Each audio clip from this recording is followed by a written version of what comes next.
경력직 면접이 처음이거나 오랜만이잖아요? 분명합니다. 뭐 자신감 있게 알고 있는 내용 말하고 오면 되지. 물론 맞는 말이에요. 제가 지난 4월에 딱 그랬거든요. 근데 이직하는데 몇 개월 걸린지 아세요? 7개월 걸렸습니다. 뭐가 제일 지칠까요? 똑같은 질문이 계속 나와요. 근데 떨어져요. 예를 들어 자기들도 이직하는 이유 뻔히 알면서 좀 가볍게 물어봐 주지, 이걸로 어떤 문제가 있는지 판단을 하려는 건지 면접 볼 때마다 물어보더라고요.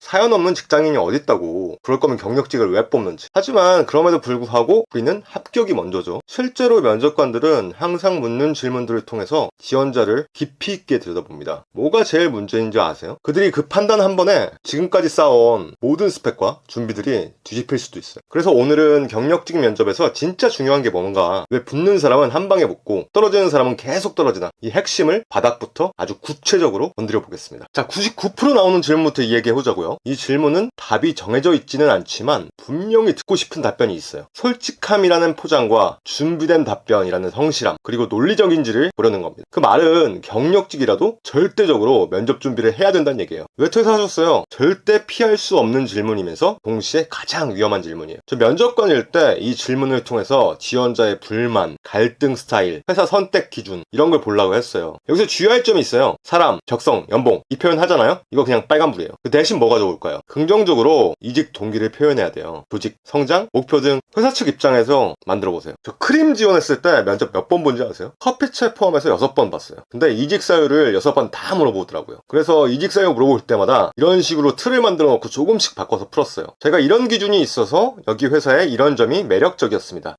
저는 리테일 위주의 업무 경험을 했기에 온라인 그리고 리셀이라는 새로운 패러다임에서 성장해보고 싶은 꿈이 있었습니다. 저는 단일 브랜드에서만 일해봤기 때문에 여러 브랜드를 취급하는 유통업체에서 경험을 쌓고 싶은 갈증이 있었습니다. 저는 최근 아시아 태평양 시장에서 경험을 쌓아왔기에 이를 바탕으로 국내 시장에 기여하고 싶은 목표가 있습니다. 이런 식의 구조로 대답하면 면접관이 질문 꼬리를 물어도 면접마다 물어봐도 당황하지 않고 연결해서 대답할 수 있습니다. 자, 지금부터 하는 말 집중해서 들으세요. 직무 전문성, 경력직이니까 절대 피할 수 없죠. 지원자들은 보통 직무 관련 질문에 저는 이 업무에 강점이 있고 잘할 자신이 있습니다 같은 표현을 자주 씁니다. 문제는 뭔지 아세요? 이 말이 경력직 면접에서는 의미가 없어요. 면접관은 신입처럼 자신감만 듣고 싶어하는 게 아니고 이 사람이 이 일을 실제로 해봤고 어떤 맥락에서 잘 대응했던 적이 있는가를 보고 싶어하는 거예요. 예를 들어 볼게요.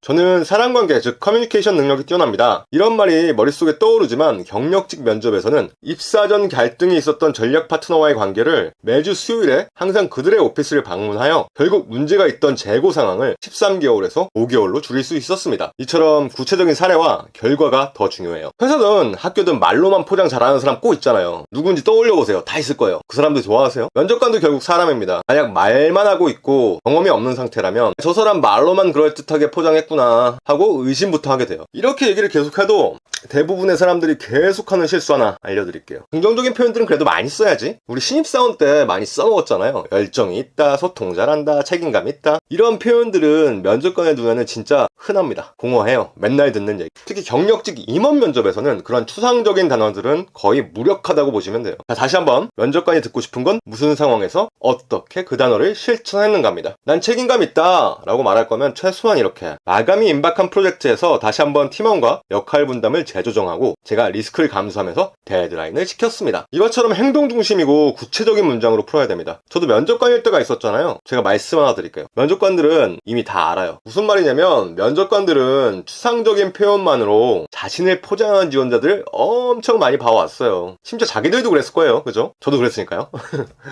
그래서 저 지원자는 진짜 할라나? 이런 의문이 생기면 바로 펜을 딱 놔버려요. 자, 지금부터는 최악의 사례를 피하는 방법을 알려드릴 거예요. 경력직 면접에서는 여러분의 과거, 현재, 미래 흐름이 정확한 일관성 있는 스토리를 가지고 있어야 합니다. 그 흐름이 어긋나잖아요? 면접관은 이거 앞과 뒤가 다르네? 무슨 얘기하는 거야? 이런 느낌을 딱 받아요. 제가 면접관일 때 생각하면 많은 지원자들이 경험했던 업무, 퇴사 이유, 지원 동기 등이 서로 연결되지 않고 따로 노는 경우가 많았어요. 저도 이런 적 있거든요. 퇴직 사연은 저는 조직 문화가 많지 않아서 이직합니다 하는데, 지원 동기는 지금보다 저는 더 큰 도전을 하고 싶습니다. 입사 후 포부는 전 회사에서는 이런 부분이 아쉬웠습니다. 이게 대답들이 따로따로 존재를 하다 보니까 면접관 입장에서는 일관된 인상을 주기가 어렵습니다. 진짜 중요한 기본이에요. 과거, 이전 직무죠. 현재, 지원 직무죠. 미래, 포부 계획이죠. 이 세 개가 자연스럽게 연결된 흐름을 갖고 있어야 면접관에게 좋은 인상을 줄 수가 있어요. 진짜든 가짜든 이력서에 수많은 프로젝트, 수업, 활동을 늘어놓는 분들이 대부분이죠. 근데 이게 한계가 뭔지 아세요? 면접관이 꼬리 질문을 던졌을 때 제대로 설명 못하잖아요? 도리어 역효과예요. 예를 들어 7년 전에 했던 영업활동을 이력서에 적어놓고 면접관이 그 영업활동에 대해서 어떤 내용을 배웠고 또 그게 지금 직무에 어떻게 연결이 됩니까? 라고 물어봤을 때 머뭇거리잖아요? 그 실제 경력인데도 바로 신뢰를 잃을 수 있습니다. 물론 최근 경력 위주로 물어보기는 하지만 전 최소한 써놨잖아요? 키워드는 머릿속에 꼭 넣고 면접을 봐요. 기억 잘 안 날 것 같다? 차라리 서류에서 지워버립니다. 내 경력이 맞는데 기억이 안 나서 억울했던 경험 있냐고요? 솔직히 엄청 많아요. 기억 안 날 것 같고 모르잖아요, 디테일리? 그러면 빼는 게 낫다는 말 진짜 과장이 아니에요. 이 얘기를 들으면 사람들이 하는 얘기가 있어요. 면접은 원래 과장이나 허풍 아니냐? 그러면 차라리 못 해봤지만 금방 배울 수 있다고 허세 부리는 게 면접 아니냐? 사실은 반만 맞아요. 이렇게 접근하셔야 돼요. 내가 못 해본 필수 경험, 어떤 이유로 어려웠고 그걸 어떻게 보완하려고 노력했는지를 말하는 거. 예를 들게요.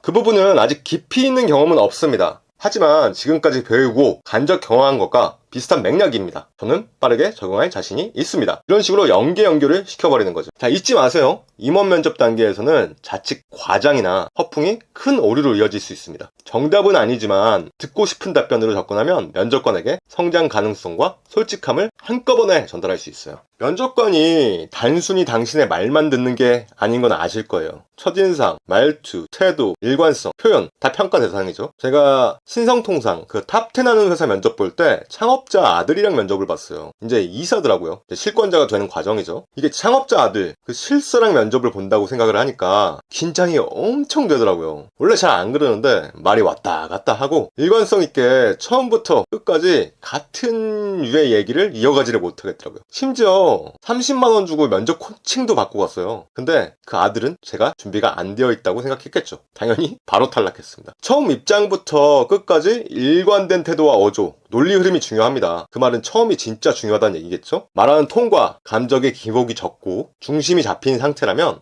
최소한 이 사람 기본은 갖췄네 하는 인상을 줄 수가 있습니다. 저 탑10 면접 볼 때처럼 하면 절대 안 돼요. 제가 일찍부터 알았다 하면 엄청 좋았겠구나 싶은 게 있어요. 면접에서 궁금한 점 있으신가요? 라는 질문 나왔을 때 거의 마지막 할 말이잖아요. 없습니다 하는 사람들이 있어요. 신입 면접이면 뭐 괜찮을 수도 있어요. 근데 경력직, 특히 임원들이랑 만날 때 있잖아요. 이건 진짜 마이너스예요. 저는 아직 펜을 쥐고 있는데 그 대답을 듣잖아요. 이 사람은 이 회사에 관심이 없나? 별로 생각해본 적이 없나? 이런 평가를 합니다. 그래서 최소한 두세 가지 질문은 꼭 준비하는 게 좋습니다. 저는 하나는 직무 관련, 그리고 하나는 팀 관련, 그리고 하나는 스토리텔링을 준비합니다. 예를 들면은 해당 직무에서 현재 가장 중요한 KP는 뭘까요? 이거는 뭐 직무 관련된 질문이죠. 제가 긴밀히 일할 팀 구조와 그에 따른 조언을 좀 듣고 싶습니다. 이건 팀 관련이고요. 스토리텔링. 자, 오늘 저는 3호선을 타고 이곳에 왔습니다. 매일 아침 3호선을 타고 이곳에 출근하고 싶습니다. 이건 스토리텔링. 이렇게 질문을 던져서 내가 이미 회사와 직무에 깊은 관심이 있다는 그 신호를 보여주세요. 자, 경력직 면접에 정답이 있을까요? 누군가는 이직 사유부터 전략적으로 전달하라. 이러면 잘 풀린다. 이런 말 하는 사람도 있고 첫인상이 제일 중요하다. 이런 사람도 있습니다. 근데 그 정답이 모든 면접관한테 통하는 건 아니에요. 오히려 면접관이 가장 피하고 싶어하는 지원자는 변수에 유연하게 대응이 안 되는 사람, 임기응변 안 되는 사람, 예상 질문을 만들어 와서 암기한 답만 계속 대답하는 사람, 준비가 안 된 거죠. 표면적이고 포장만 가득한 사람,